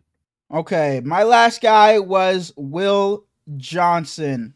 I will start off. I didn't even say it for the last guys, but I'll start with the first thing that I saw was his play recognition and kind of his instincts. And I saw it immediately. That was something that I like when I was just reading about him. I saw. Then I went to go watch, and I saw he had I think only 2 interceptions this year, and both of them were pick sixes. And I saw one was against Fresno State, and it was like a pick six from Fresno State was deep into the red zone, and he took it all the way back to kind of seal the game. I have it written down. Yeah.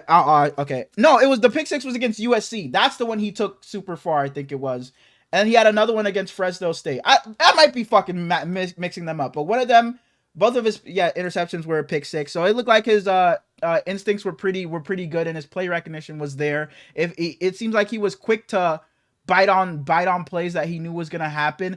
But that I read that also came back to kind of bite him in the ass. At times he was a bit too greedy. Trying to go make the play that he may give up something big when he's trying to go. A stunner route can get him. Making that's exactly what I had written down. A ball greed makes him susceptible to a double move. A double move if a receiver does a stop and go, like you said, that he may bite on that too much, and the receiver could get open down the field. But his big issue is like when he does get beaten occasionally, he gets super grabby. Oh, okay. But what else did I have? No, you're good. Oh yeah, good instincts. I had his body control and his change of direction was pretty good as well. If he's not being greedy and not biting, it seemed like when a receiver makes a sharp cut or anything like that, a zig route or anything like that, he was able to stick with them. Like I said, able to change direction with the receivers. And like I said, with his instincts, the ball instincts, I just saw it like before I even read it, and I just watched his highlights. I could see it immediately because it seemed like he just knew what the quarterback was gonna do because it seemed like he was just jumping so many routes and whether it was a pass deflection or an interception or just a tackle, it felt like he was just jumping so many routes. But what I also read is that he has to become a better tackler because at times it said that he was kind of just overrunning a tackle and he may tackle with one arm and just miss a tackle. So has to become a better tackle. But I also seen that his season was cut short. He got injured. What happened? You know what happened to him? I don't know. Michigan was asked, so it didn't really matter. But yeah, the national championship year, he was phenomenal at tackling. When you're bad, I know numbers on the board always talk about it. Like if you're a bad team, you're not going to play defense. So it's like, but it's kind of different in the NFL though, because it's not like I'll just go play offense though. You know what I mean? No, but I'm just saying like collegiately, if you're a bad team, you're not going to be giving full effort every single play. For sure. I think if he goes to a team where they can say, hey, you being greedy for these picks is hurting us more than it's actually helping us. Just guard straight up. He is going to end up one of the best corners in all of football. It's similar. If we ever end up, go ahead. It's similar to Marcus Peters.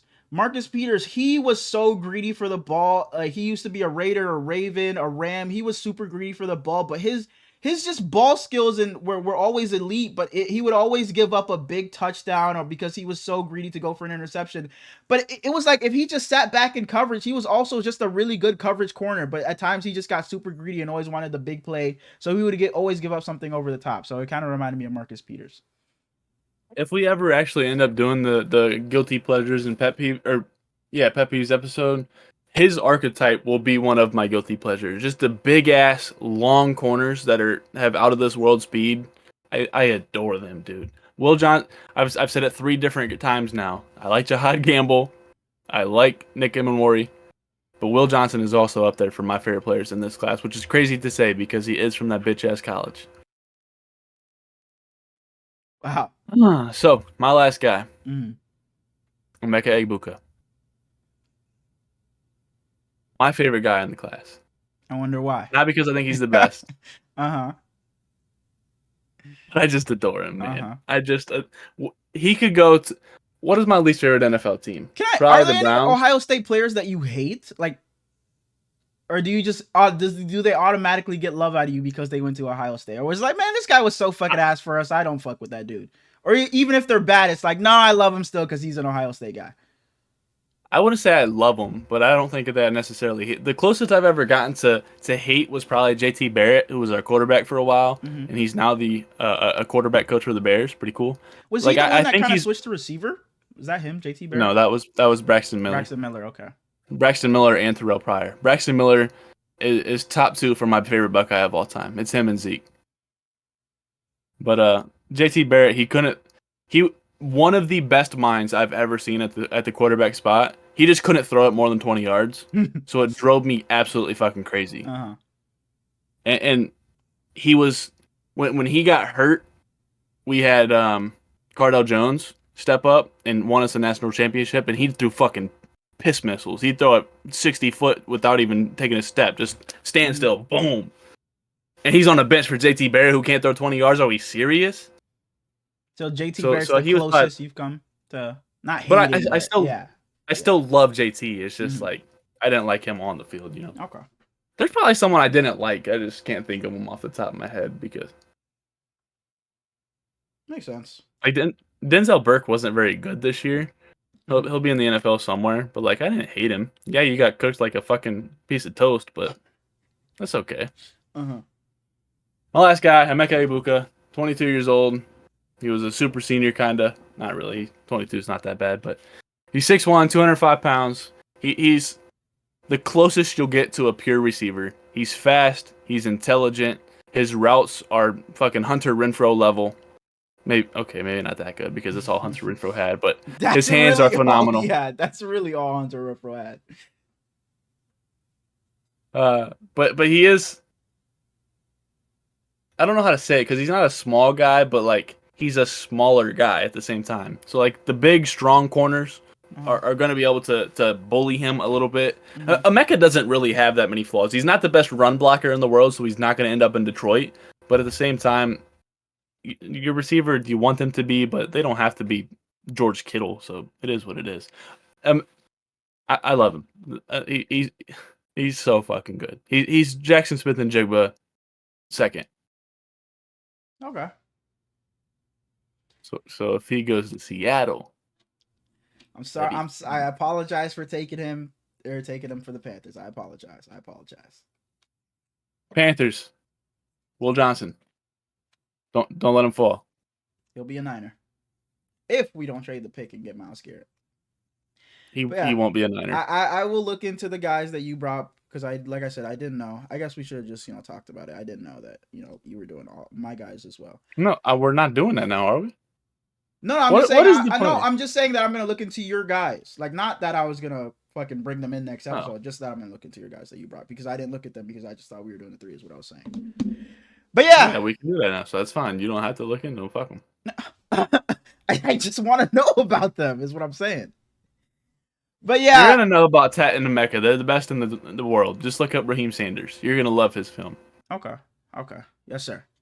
I'm not a running back guy though. Not a huge running back guy, but I will just for you. I will. But yeah, that is what we have as far as football talk goes. I'm not sure what Brady has to. We're not saying our next three. Shit.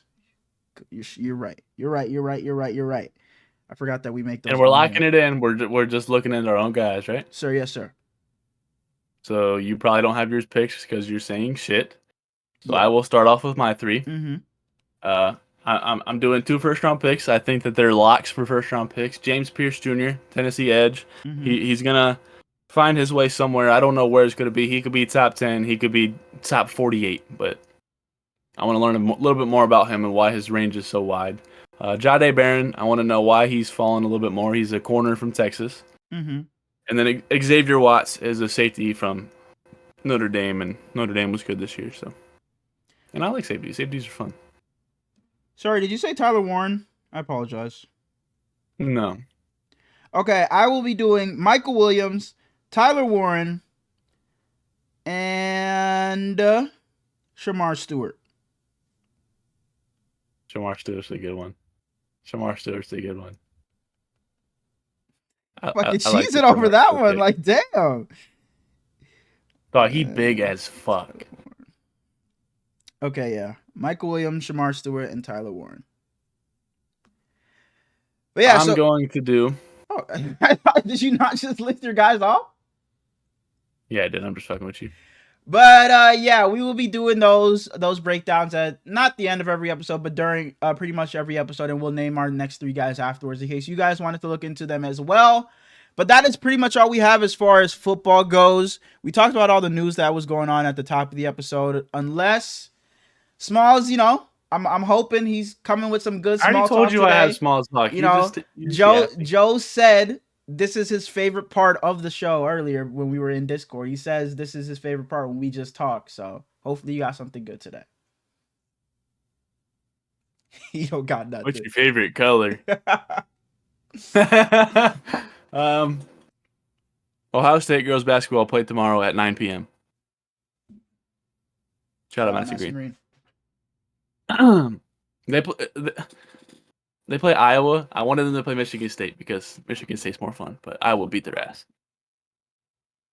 My first question for you is, I know you're not really an angry guy. You try to keep that out of you. But when you do get angry, how do you handle it? Because when I get angry, I also don't let myself get angry. But when I'm angry, it's like, damn, I'm a piece of shit. For sure. It's definitely changed as I've gotten older. When I was younger, it used to be, not that I had fucking anger issues, but I would let my anger control me a lot more. Like, just in terms of, like, we'll just talk sports, like the Niners losing or something. Like, when we lost in the Super Bowl the first time to the Chiefs, there's still a hole in my door from when I punched my door. I remember we had people over. They were like, all right, Hurlins, I'm out. I had a good time. I wasn't even dapping up people when they were leaving. I was just that angry. So I don't let myself get like that anymore. When I'm angry, I'm not sure. Maybe I just try to just take myself out of the situation. Just not like say if something happened in here, like in my room, maybe I just walk outside for a bit. I just go step away from the situation for a bit. But I've kind of just not even allowed myself to get even that upset, because most of the times I always tell myself it's something that I can't control.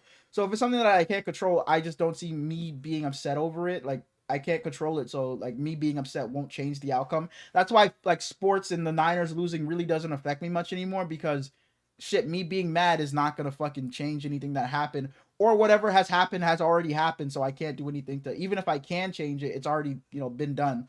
So yeah, I just try to just get myself out of the situation, just move away from whatever is upsetting me. So if it's something with the Niners, I just go watch something else or go do something else, play the fucking game or something. If it's something like in real life, like fucking work or something, I'll just go to my car and just go on break or some shit. Or just something like that. Just get away from the situation, like physically just move away from whatever is getting me so upset. I used to get pissed off at 2K, but I kind of don't even let myself do that anymore. There's no reason to get mad at shit, dog. I try so hard to just keep myself that's what it even is. keeled. There's really I really don't find myself just being so angry anymore. I really don't. There's really nothing for me to be just so raging and just fucking so upset about there, because not that nothing is that serious, but there's just no benefit in me just being just super angry and just just yelling and shit like that. There's no benefit. If there's a situation where I'm gonna get angry, I'm gonna more so get like, I don't even know what the word is, like hurt by it. Like, I'm not gonna get angry. It's just gonna be like upset with whatever happened. You know, Mhm. not mad. I'm just more so sad. And I try not to. Also, another thing, I try not to bottle it in, especially if it's like say something with a person, like say something I had a disagreement with a person. I will try to have that conversation then and there, like if whether I'm on the phone with somebody or even with you. Like say we have a disagreement on something. I try to get it done then and there so we can just fucking move past it instead of letting things fester or just letting things build. So that's another way I guess I kind of deal with it. Just letting it out right there and then, even if it's not something like I want to fucking kill this guy or kill anything like that. Even if it's just something like small, just get it out then and there so it doesn't build into anything bigger. I wish I had that in me. I let that motherfucker build and burn and grow. The only thing I can say really gets me upset, not upset, mad, is that the Heat demand playing these fucking bum ass point guards over and over again. Terry I can't Rozier, blame you. I take cannot your blame ass you. to China. Next up, if you could adopt another perspective or mindset about life, what would it be? For example, Yeah, it's definitely I- gonna I've ask for one. I've talked about on here over and over again how I got no confidence in myself. Right. That's a good one. That's a good one. That's a good one. And another one is consistency. Mhm. I'll start shit and then I'll For just sure. quit doing it because Yeah. there's no reason. There's no because. It's just I wish I could be more consistent in my life. I think that's what mine was gonna be, consistency, but also another one. I think a mindset of putting myself out there. I don't think I do a great job at marketing myself, to be honest. Like I've had talks with like Punks in general about this too. Like Punks and Joe, to be honest, they'll tell me like, yo, like say I'll be like in Discord with them while I'm working, and I'll be talking to somebody about football or anything. Joe will be like, yo, tell them about your podcast. Tell them about your podcast. And I'm like, no, I'm not trying to do all that. That's just, we're just talking sports. He's not trying to hear, oh, I got this podcast. So I guess kind of marketing myself and putting myself out there, and like another thing, like posting. I've never made a post about like us making the podcast or anything to like my Instagram or anything to where like my friends and like family will see it or anything like that. So I guess just putting myself out there, that's something that I do need to get better at. So probably Dog. before the start of next season, I definitely will put myself out there a lot and put this out there a lot more too.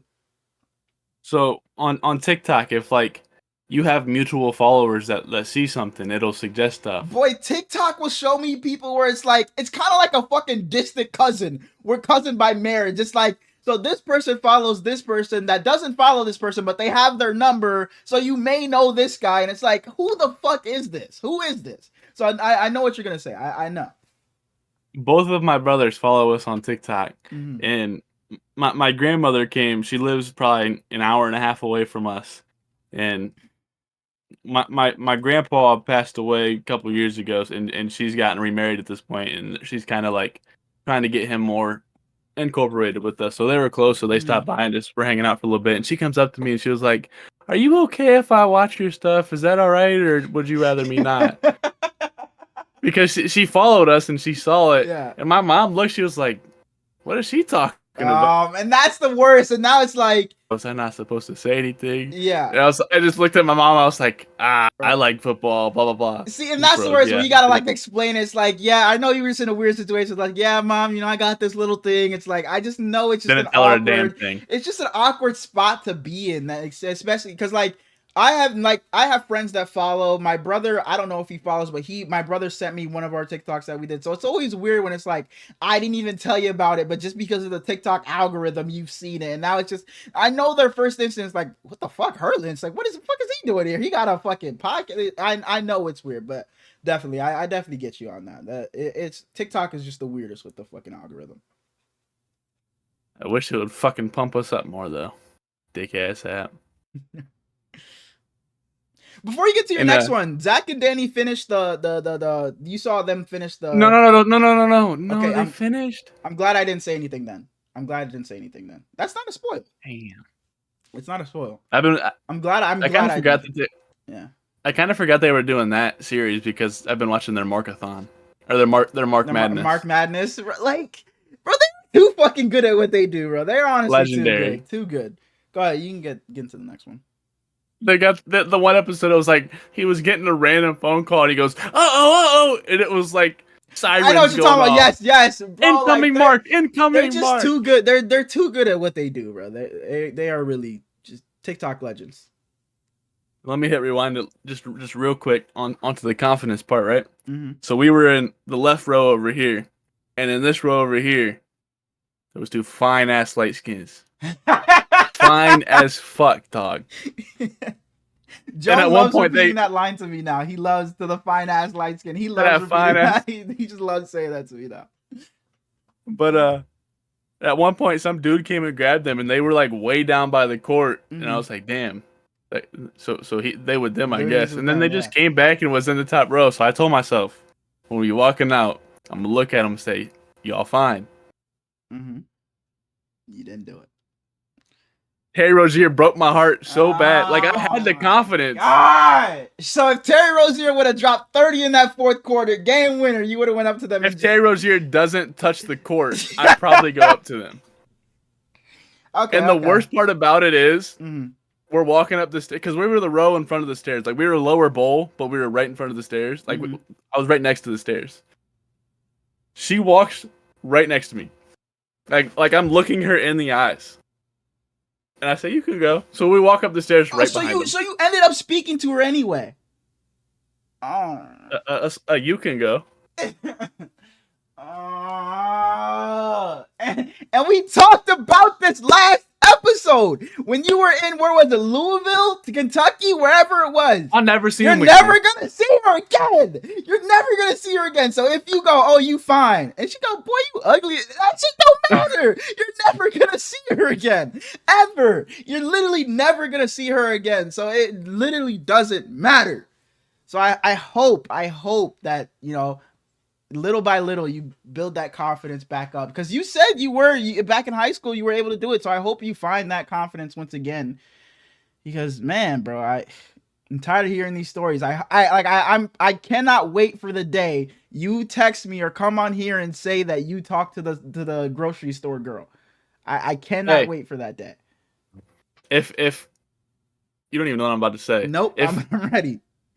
Numbers on the board go back to Florida, I will be there.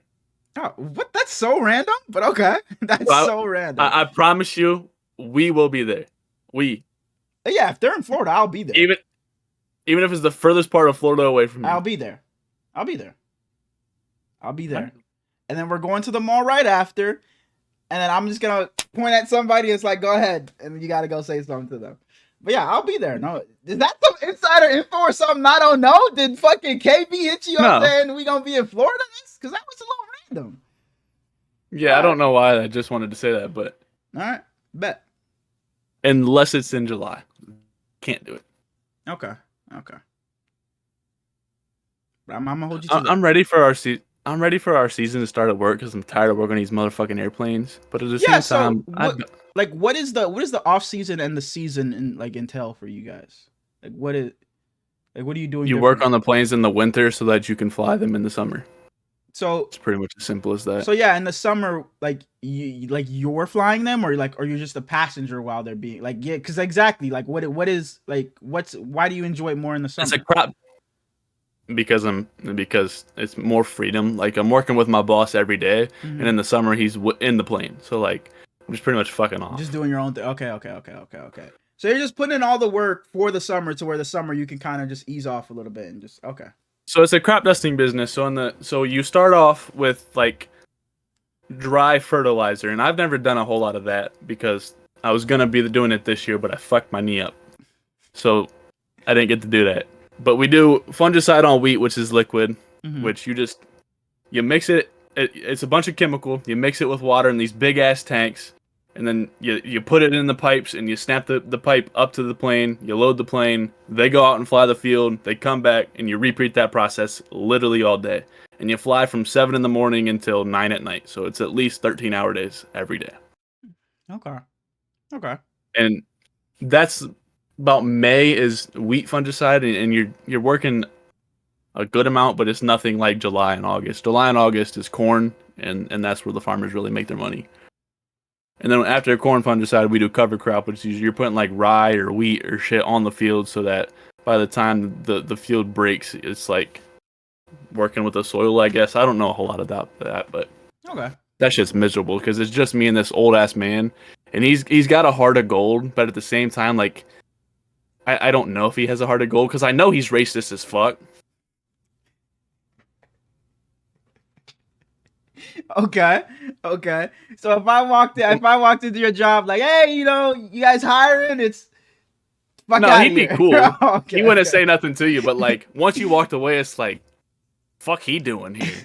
Okay, okay, okay, okay, okay. My favorite part about working with him is if we're driving and he sees anybody with colored hair, immediately it's like, where the fuck do they think they're going in life looking like that? Wow. So he's kind of just like just what is the Very word? Like far he's right. stuck in his times, just stuck in his times, I guess. Sure. Okay. Yeah. Last thing Mm-hmm. before we talk about, the alarms going off. Is there something you've had to I learn was like, what are the we gonna talk about? hard way? Kind of like what we've been talking about, like the confidence thing and going up to people, like and like Fair because enough. I just missing the opportunity and having the what if the like for the rest of your life is like the worst thing ever. It's the absolute worst thing. And I'm not gonna say any names, but us as a friend group, we've been talking about like what I've been saying is it's you have to get uncomfortable because you can always go back to being comfortable. Like I could, like me right now, I could always come back to being single Hurlins, not worried about anybody else, not talking to anybody else, just doing my own thing. But me having the option with this person or this person or this person, this girl, that girl will not always be there. So I'm willing to take that risk of being uncomfortable for that split second, that moment in time, than just staying comfortable where I am and letting that moment pass me up. So that's something I've had to learn the hard way, where it's like, dang, it's like if I swear if I would have said something to her, we were talking all the time, if I would have said something to her, who knows what could have happened? We could still be fucking talking to this day. But I didn't say What anything, it, and I didn't say anything, and now it's like just a big what if. But if at what least I ifs are the take worst, dog. exactly, but now I even if I take the shot and it does and I miss, it's now that what if will not kill me anymore because I did my part. I shot my shot. I did what I was supposed to do. It wasn't on my end. Like it wasn't my fault that it didn't work out. It was just not something that they wanted. So that's something that I had to learn the hard way. Just not letting things pass me up and having that confidence to just say something. I'm gonna learn that in about 45 years. All right. Good luck. Good luck. Good luck. Before we get into Alarmy, I would like to say congratulations to Darko. At the start of February, I said by the end of February. Ah, you didn't get it. I was gonna ask you today before we started filming too. I've Dang. literally been like, so when I said that I was 192 Mm-hmm. and I was like 188 the entire month, and I thought that me setting that would be like, yeah, I'm gonna lose the weight but it's so cold that I'm not going outside. Mm-hmm. I don't got anything to do around here, Mm-hmm. and at the same time I'm still eating pizza. I had candy somewhere, but I'm still eating candy. It's not like I'm dieting or anything. So I'm just sticking at 188 because I'm active enough at work for me not to To gain a lot. gain, But but for sure, I know what you mean. Yeah. so I'm still 188. Okay, yeah. Because I remember you told me like you had started losing it like pretty quick after you said it. I'm like, okay, 188 already. This was like a weekend or something. I'm like, all right, he'll get there. Like I'm not worried about him. Never He'll changed he'll again. get there. And I was like, and I haven't asked since. And I was like, and I meant to ask you today, not even realizing that it was already March. And I'm like, fuck, how is he doing? I was just gonna ask for an update.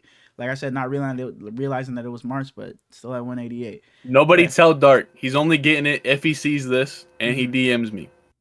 And I Okay. think Dark watches from start to finish, so he'll probably see it. But if he don't, fuck you, Dark. And that's funny because I put something in the description. I was like, if you're seeing this, I love you, and DM me or Smalls for a surprise. Can you guess the one person that texted me? Probably Dark. It was Punks. It was Punks. He texted me and said, I forget what I said. Like I told you to text me or Smalls and say some phrase. And he texted me and I was like, no way. It was Hurls and Smalls. I said, text me or Smalls, Hurls and Smalls, and you'll get a surprise. And it was Punks that did it. And I looked at my phone like, no way he went to the description and saw that. I was shocked. I was shocked, and he asked, "What's my surprise?" And I haven't answered because I didn't really have a surprise. I didn't expect anyone to see it, so I know they would have. If they would have texted you, you would have been like, "Boy, what the fuck? Why is What he the just fuck texting?" you talking Bro. about? So, Books, if you're watching this, your surprise is coming soon. I don't know what it's gonna be, but I appreciate you for going into the description and seeing that because I was honestly shocked. I didn't think anybody was gonna see that. For him to be the one to see it, shout out to you. I swear he clicked the description on accident and just saw it or something. But hey, shout out to him. So let's talk about it. How you been waking up? You doing good? Great, great, great. Alarm me. I have not. I couldn't be any better. I could not be any better than I am right in this little 2-3 week stretch that I am right now at waking up. And that's funny because I did the math thing, but that's when I was fucking struggling. I went back to the tiles, and the tiles honestly have me up now. Even though it's a lot easier than doing the math. The tiles, I guess it's more so just the mindset thing now because obviously the tiles is just you click 3 buttons and you can go back to bed. The math actually had to do some thinking. So I guess maybe it's a mindset thing now where it's like, all right, alarm went off, I did my tiles, let me just fucking get up. And I will be honest, it's not like sometimes I'm not just springing up, but it's like I won't allow myself to just lay back down and fall asleep. I'll sit on the edge of my bed and maybe just sit on my phone, but I won't lay back down and fall asleep. So if I'm not getting up, I'm just, sitting down, or I come and sit in my chair because I'm not gonna fall asleep at my desk. So I'll just come and sit in my chair. If I'm gonna scroll, I allow myself to scroll or whatever, but just keeping myself up. So I've been very good today. Like today, I had my alarm set. The second my alarm went off, I was out of the bed. I was out of the bed today. It was one of those days where I just got up and out of the bed. And tomorrow I have to be that way too. And I also think it's because over the past couple of weeks, there's been certain things that I've had to wake up for. So it's like I have this alarm set, so it's like, fuck it, I'm waking up. So on days where I have the alarm set for whatever it is, 11, 10:30, even though I don't have anything like to do like right at that second, it's like, fuck it, I'll get up anyway because I did it yesterday because I had to go get my taxes or I had to do this. So tomorrow I have to take my brother to Miami because he's going on a cruise. So I'm going to set my alarm for what, 9:30, and I'm going to jump right up once that hits. So yeah, it's been a combination of a mindset thing and me having things to do that have helped me on days where I don't really need the alarm, but I still get up with it anyway. So I've been very, very good. Dog, if I don't have something to actually get up for, maybe I have to change away from the math because I do the math too easily now. Mm-hmm. But like, it hasn't worked in a long time. Mm. I told the guy yesterday when I was leaving, yeah, I'll be in early tomorrow because they got here at 8:30. Bitch, I walked in at 9:30. I walked in an hour later than what they were. Mm-hmm. It's like, it's every day. I'm late to work every day, and I don't know how to change it. And you said like you just roll over and go back to sleep. My phone sits right here. My bed is a whole 2 foot behind me. Mm-hmm. I literally have to get out of bed to turn my alarm off. And I just get right back in. Like, what is wrong with me? I'm not even gonna get on you because I know that feeling. Like I've gotten up and gone to the bathroom. Like yes, the bathroom is right next to my room, but I've like gone up, went to the bathroom, used the bathroom, even looking in the mirror, washing my hands. Like I'm up and coherent. Like, and I just walk back into my room and jump back into the bed under the blankets. So I'm not even gonna get on you for that. But my phone literally sleeps like right next to my pillow, so it's not even like it's across the room. I gotta get up. But I don't know. It's been working for me, so I'm not complaining at all. I'm just gonna keep on doing what I've been doing. I guess it's been working. I guess I just gotta try the tiles. But I don't know. Are you still a melatonin guy? Mm-hmm. Yeah. Do you think maybe that could, like, are you waking up groggy or something because of it? You think maybe? If I don't take the melatonin, I won't go to sleep. So. Okay. See, I really don't know what to tell you then. I don't know what it is to help, but shit, yeah. I guess I've been better, so hopefully your shit gets better. Yeah. Yeah. That it. It's a long ass episode. I don't know how. But we appreciate you guys watching up until this point. If you haven't already, go down and like the video. If you're new, go down and sub. Head over to the TikTok and show some love over there. The YouTube shorts are up as well. And yeah, we'll see you guys on Monday, or on Tuesday, sorry, where we'll be doing another draft of a round of the NFL draft. And we'll be talking about WWE if you guys are interested. So be sure to check that out. We appreciate you guys, and we'll see you guys on Tuesday. Peace. Love y'all.